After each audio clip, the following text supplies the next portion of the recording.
Welcome to the Trailer Park Podcast, where we go full throttle on faith, freedom, and cash flow. We dive in and have the real, unfiltered conversations with industry professionals about buying deals and creating lasting passive income. Well, welcome to the Trailer Park Podcast, John Sheedy. I'm about to go golfing. So Okay. I don't know if I really fit the Oh, you fit in on the Arizona Trailer Park guys. Oh, there it is. Are you, who are you going with? Any of the industry guys or just? No, it's a tournament for like a charitable group or whatever. Oh, nice. I like those. Like a shotgun. Yeah, it's a shotgun Scramble. So whatever. It's a Friday. I've had 2 closings this week. I might as well treat myself. Hey, nice. So yeah, are you buttoning up a bunch of deals? Yeah. Before the end of the year? We had one yesterday. We got one next week, and then that's it for the year. My partner's got a couple more, but yeah, I wanted to get everything done before Christmas and have kind of a slow week over the holidays. Yeah. I don't like working after Christmas to January. No one does, but those poor escrow officers, and I know, like, talking to mine, everyone's hounding them to get all these things done before the end of the year. So I love my escrow officers, and I'm sorry you have to work next week, but I got everything off their plate on my end, so they didn't have to, but other guys, it's not the same. So got it. Yep. Well, and I heard that the loans sometimes are what holding things up right now because they're just slammed. Correct. The agencies. Yeah, it's a product of our 2020 society. Like a lot of office buildings are closed or limited staffing physically there. So it's just a longer, there's just more moving parts and people work from home. Like some people's, I have a 5-year-old, Blake, you're 5 weeks in, but my daughter wasn't at school. It's hard to work from home when you have kids at home. They're walking into your room and asking you to do things and this and that. So it's just a little bit slower of a process with all those moving parts right now. Are you able to find a school for your 5-year-old? Oh yeah, she's been in school this semester. Okay. But I'm in the spring. That is, she wasn't. So. But yeah, so no, it's more relatively normal, and I mean this thing will be over here in a couple of months. It looks like so. Yeah, back to normal, hopefully. Hopefully, I'm with you. Well, good. Well, so how did your 2020 shake down in comparison to previous years, even given what happened? It was actually my biggest year ever, and as a company, it was our biggest year ever as well. So even with the hard stop, so there was there was a 3-month window of weird stuff going on that. 2 months, it was probably nothing, I would say. So whatever it was, like we had a couple of transactions close like beginning of March, and then whatever it was the shutdown or mid-March, whenever that was. And then from there to probably May 1st, like it was everything either dropping, being extended, or trying to convert over to, if possible, over to some sort of seller finance deal. And we were able to get a couple of those done. On short-term carrybacks, while the banks were just not touching anything, the lenders weren't touching anything. But there was 2 months where I wasn't, as a broker, it doesn't do your client any favors if you're trying to sell something to which there's no buyers for. It will just sit there, even though people understood what was going on back then. There was no point in me going blasting out a bunch of stuff and marketing a bunch of deals when there was no one to loan on them. We weren't there. And so I was just sitting on several deals. Till things shook loose a little bit. Until things shook loose, and I wasn't really doing much. I was keeping in touch with people, but not marketing them. And then I was actually talking to one of my competitors right around the 1st of May. And I just had this gut feeling. And I was talking to him, I'm like, I think I'm going to start going back out there with stuff. And he's like, I was thinking the same thing this week. We had heard some good things. Both of us heard some good things from some lenders. Like, hey, maybe we're going to start kind of opening things back up. So I just started going blasting stuff back out again. And then it was like, boom, boom, boom. Nice. Better than it was before. And then here we are, December 15th or whatever this is. And the strongest year ever. And the market's staying that way. So. Love it. Yeah. It doesn't seem like there was ever, even for a second, a shortage of capital in the market. Buyers, like people coming in buying deals. I other than loans and closing it, like time maybe, but I don't know. Is that what you were thinking too? Yeah, I mean, there were a few guys. It was definitely the minority who, like, they were kind of licking their chops and like thinking that they were going to be able to get stuff for 50 cents on the dollar in the end of the summer. You know, like a lot of guys thought, you know, like there was a lot of guys who thought it was because this year has been a black swan event, you know, and especially for like if you're in retail or hotels, office buildings and things like that. I mean, those guys, it's not pretty. Those guys got crushed. Yeah. And, but for us, it hasn't been, but there were some guys who thought this was 2009 again, you know, and like, oh, I'm just going to like, why would I go out there and buy stuff right now? I can wait 6 months. There's going to be all the rent collection issues. NOI is going to be in the tank, et cetera, et cetera, et cetera. And I'll go buy stuff in whatever, September, October. That obviously never came to fruition. Yeah. In large part, thanks to loan straits. Well, yeah, I mean, like the whole thing was being backstopped by our federal government. So like, you didn't really see much. You didn't see as much of the rental delinquencies and the issues as you did in shopping centers or office buildings or especially hotels. So yeah, I mean, there was always guys there waiting to buy.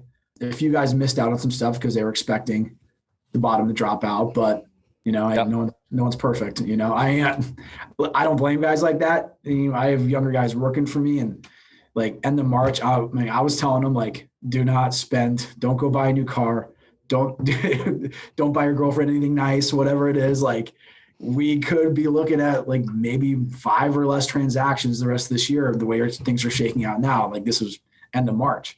So what was your dollar volume or deal count? I can't remember how many John has done, but I've personally done 27 transactions this year. Dude, that's a big year, man. That's awesome. Congrats. So, that's cool. I bought a couple deals this year too, and I had the kids, so it's been pretty busy. Yeah. And you did a couple trips out to San Diego on the beach and hanging out. So yeah, it's 110 degrees here it's 110 degrees here in the summers, man. I get it. I'm in Phoenix for those who don't know. All of us get out to either the mountains or the beach in the summers. It's too hot. Yep. I don't blame you. Well, so, okay. So you wanted to discuss new buyer fear. So there's a couple people new to the marketplace that we've been bumping into that are shopping off market. So what were you wanted to kick around about new buyer fears? So it's kind of those things. Like I get a call and every broker will tell you the same thing. Like we get calls almost on a daily basis from a different range of buyers who want to get into our space here. And it's private guys, maybe like a husband and wife or whatever. They have several $100,000 and they want to kind of get going. And then bigger people, you know, like larger money, private equity or whatever, whether diversifying from whether they're shopping center owners or whatever it is, they're looking to diversify into this. And we get those calls all the time. Is there an influx of those calls currently? Like, is there more of those people now than there were prior? Right. Especially the latter, especially people trying to diversify out of shopping centers, hotels, whatever it is. So some stuff that's been kind of hurt in the last year. And makes sense.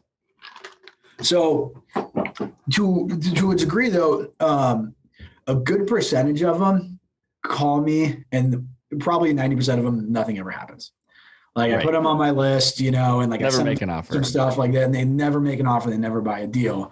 And the reason for that is always that they're looking for the perfect deal to be their first deal.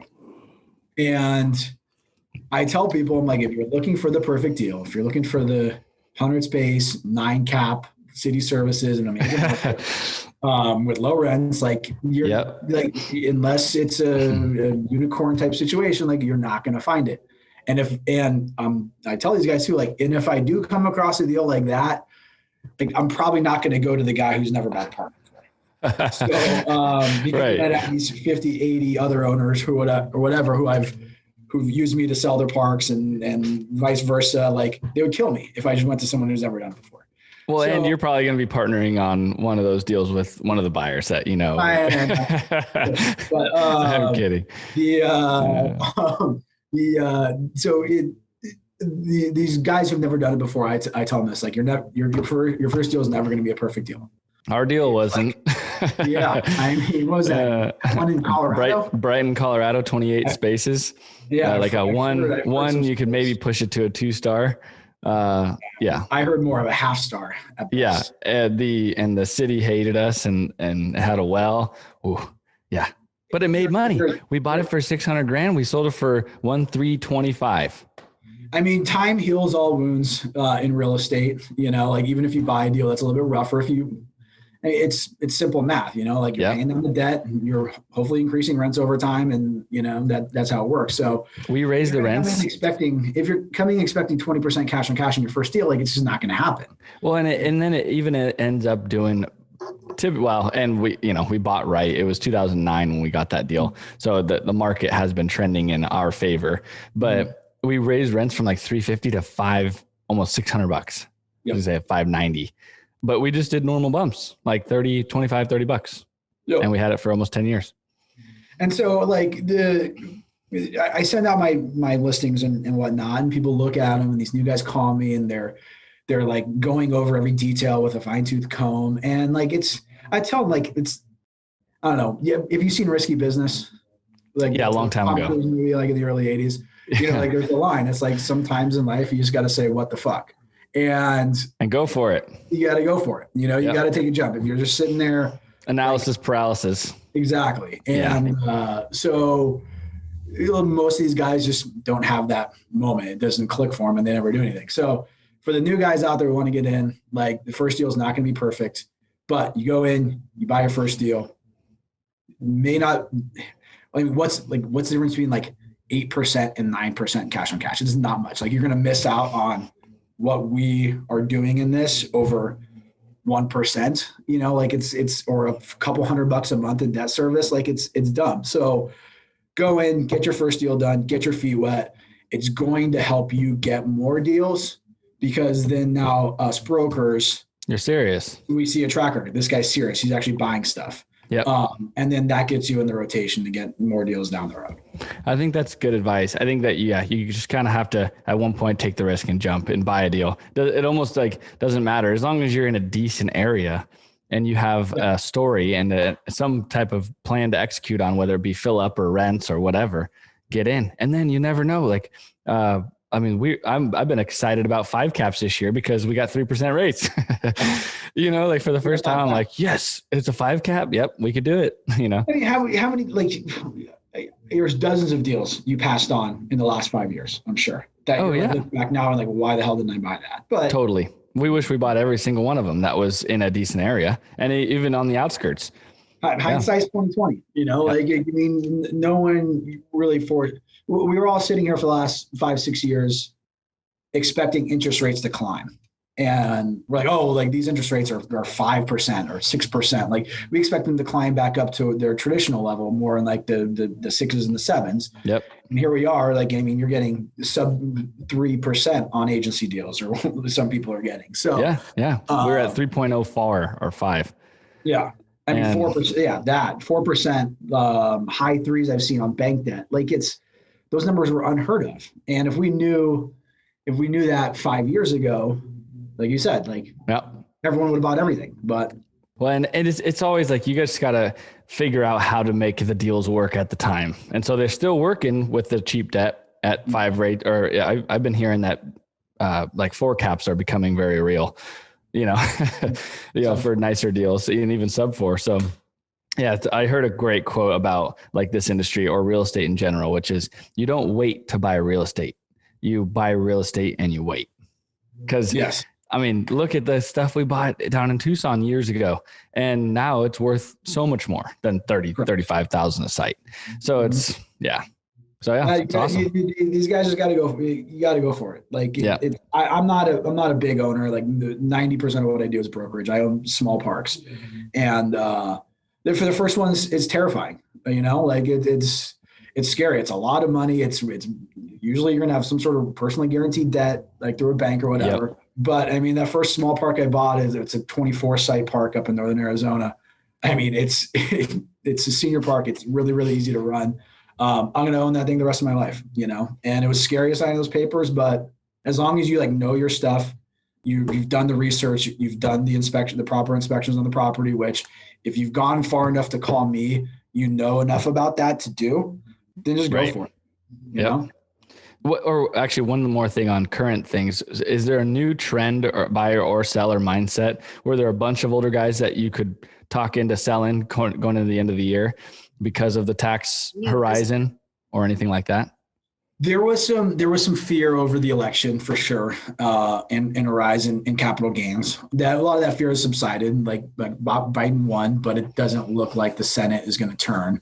And even if whatever these Georgia elections, whatever those are, I'm not a big political guy. I got to know enough to kind of talk to people. But there was some fear over that going into it. But it doesn't look like there's going to be a major tax law change. Like even if that would take some time to implement, I feel like. It takes time to implement, and like the margins are so thin with at the congressional and Senate level that you're not going to see a big swing to like the eliminating capital gains and making it the income tax rate or anything like that. Like there's enough kind of moderation there to where you're not going to be able to slam through major tax law changes. So, I mean, there'll be probably some things that get nibbled on at the fringes, but not enough to kind of see a big inventory bump in the market, right? Which I think like if there was a wave, if you will, in November, and you were looking at the aforementioned, like, hey, you know what, there's no more capital gains rate. It's a straight income rate you're going to pay on capital gains, or eliminating 1031 loophole, or any of this kind of other stuff people talked about.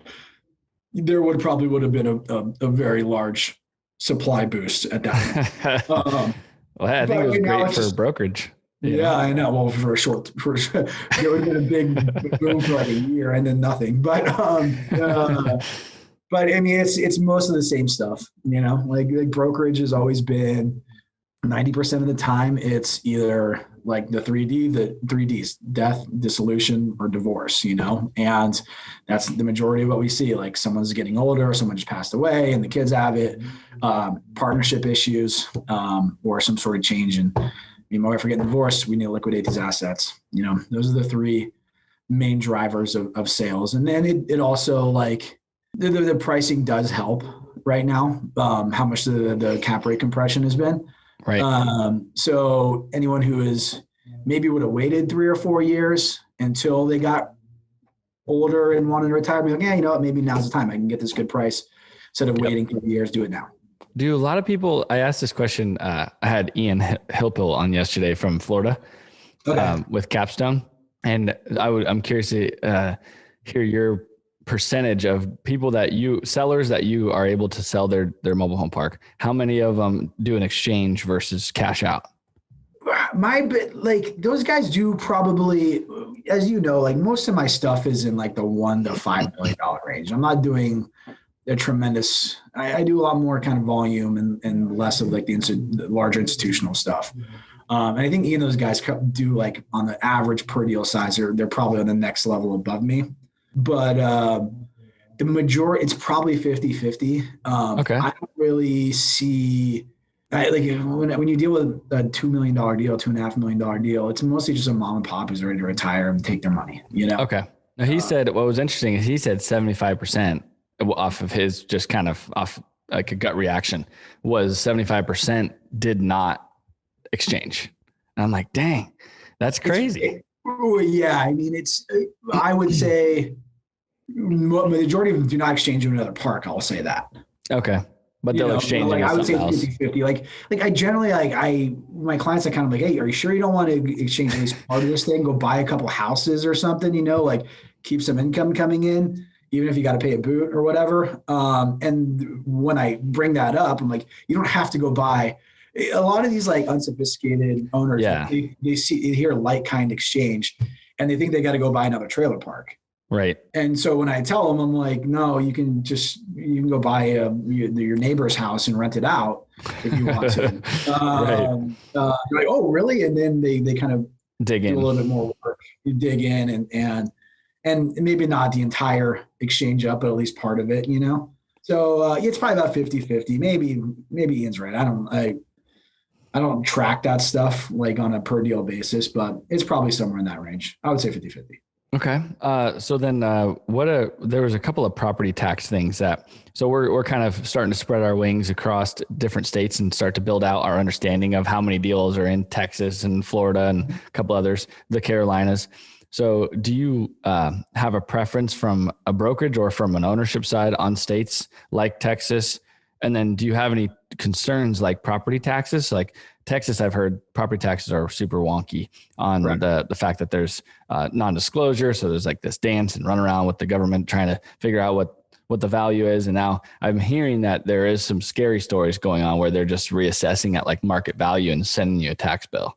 So yeah, I've heard a little bit about that. I mean, most no income tax states are going to have trend towards higher property taxes. I mean, we all know there's no such thing as a free lunch. So they got to get it somewhere else. Big government's going to get their money from somewhere and somewhere. So, I don't really get into the weeds. Like we're mostly a West Coast company. We're doing some more stuff in other states right now. I'm not going to know enough about Texas property tax law to comment on. I don't want to say anything dumb, but from like a markets I'm bullish on. Texas is if you look at the population growth and the migratory patterns towards Texas and the Southeast, Florida, kind of and anywhere, Carolinas, like you said, Georgia. I mean, the numbers are pretty mind-boggling, and agreed. And you're still seeing rents in those markets, which are dramatically under like what you'll see in certain Midwest markets. I mean, definitely West $300 or less. It's crazy. Yeah, 200, 150s. You're seeing these things.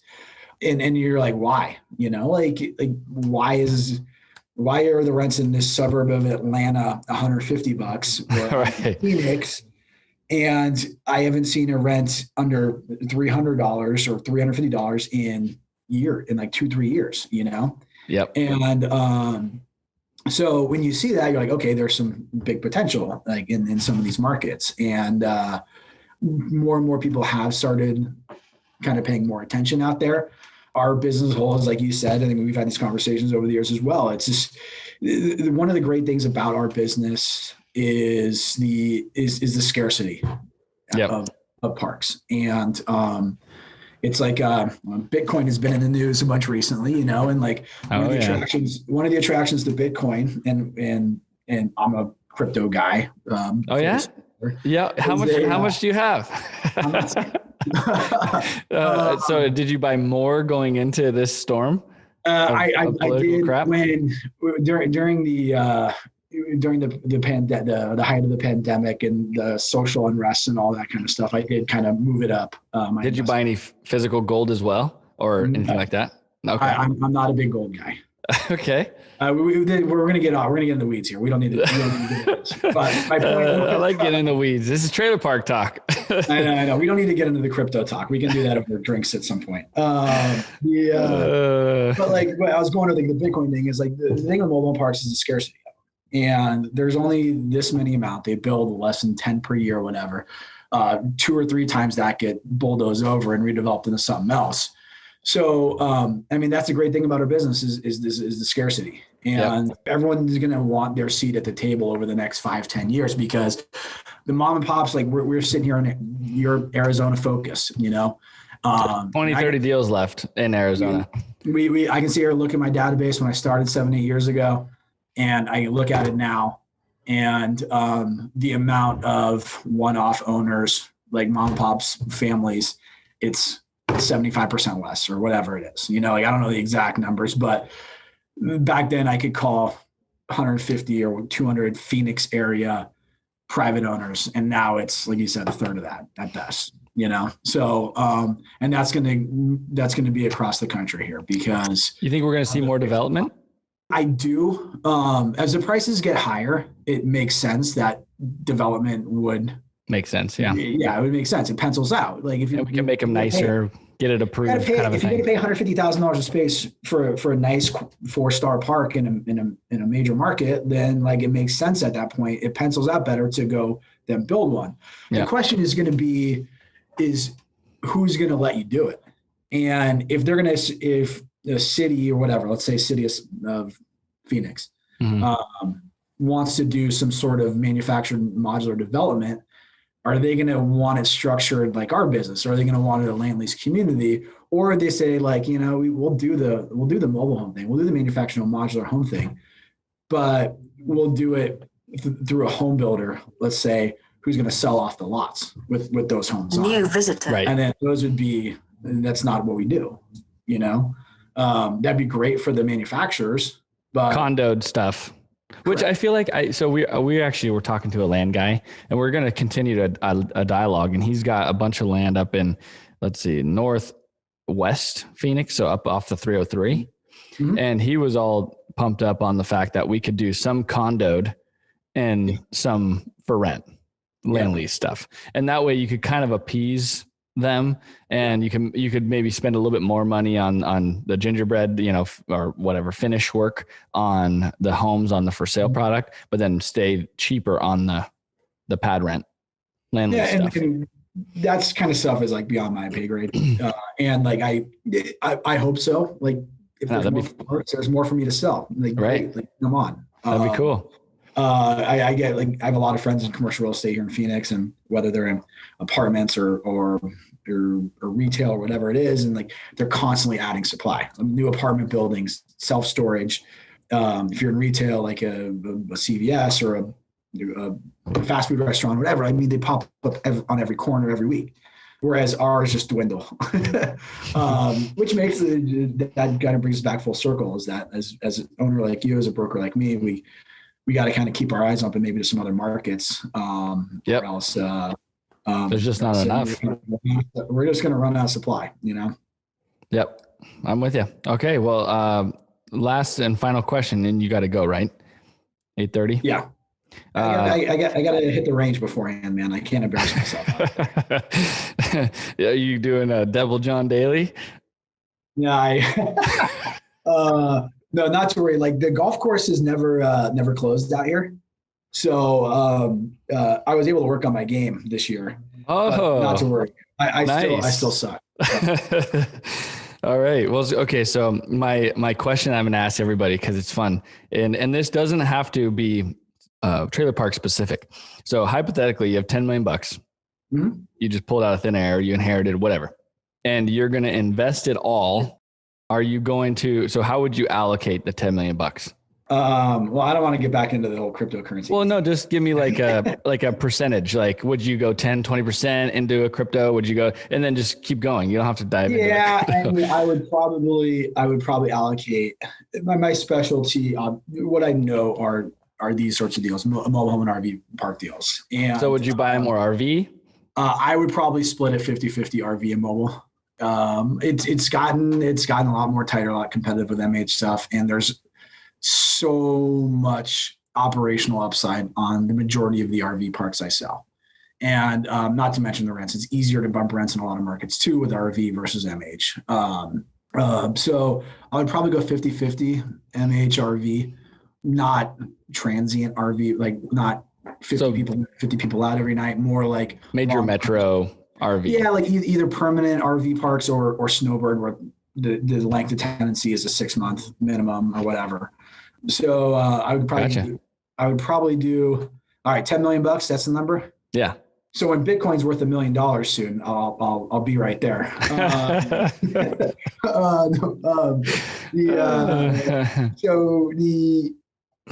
probably do half of that. So I'll take 50%. So 2.5 in the mobile, 2.5 in the RV. And then the other half, like, I mean, I got 2 kids now, man. I would probably just put it into like something safe and secure and equities and bonds and all that kind of stuff. Just give it to a financial planner and set it and forget it type thing. Okay. All right. Well, cool. I appreciate the answer. I probably should, like, I know I should say like 80%, 100% mobile home park. Well, no. I don't have any judgment. I actually am curious to hear everyone's answer legitimately. Doesn't really matter. What did Ian say? Ian said he'd buy a 4-cap big $30 to $40 million seniors deal. Yeah, that would be nice too. Sip on cash flow, like buy just a super clean deal with, and he said he'd buy one deal. I'm like, dang, all right. Yeah, I mean, cool. He's in Florida. What if like it's like a hurricane or something like that? I didn't go into that, but that's what I was thinking. I'd probably buy at least 3 or 4, at $10 million or something. Yeah. I would probably I would go bigger. So like if I ever was lucky enough to have that financial windfall, I would, like I said, all right, if I'm talking $2.5 million, I'd buy a $6-7 million mobile home park, which is a nice, big, 100 space ish. Yeah. Yeah. And then same thing, like I would put that into a really, really nice, attractive destination, long-term RV resort as well, that has more there's more upside than the average buying a $6-7 million mobile home park. Like you don't generally have as much juice in those as you can find on some of these RV parks. Okay, fair enough. We'll have to dive back in this year to the RV park world because I am still really curious. There's just not that many deals that pop up that are in locations that I love. But you got a listing right now that I would like to understand, like the Casa Grande area. And yeah, I've already got a couple offers in on it since I sent it to you yesterday. So I bet. We'll see where it goes. It's a different business. We can do another podcast on RV parks, and I think everything takes time. Like we all kind of wish that you could flip a light switch and things are what were considered not that vogue or then there, Oh yeah. But I mean, mobile home parks has taken how long? Like 7-8 years ago. How many of the deals were seller finance and this and that because like banks didn't want to touch mobile home parks. You had to get into the agency. I was like, I don't want to buy a mobile home park. And then now you can't throw a rock without hitting someone who wants to either lend on a mobile home park or buy a mobile home park. So RV parks are behind, like they're 10 years behind, 15 years behind, but they're going to be considered an attractive asset class, if not already.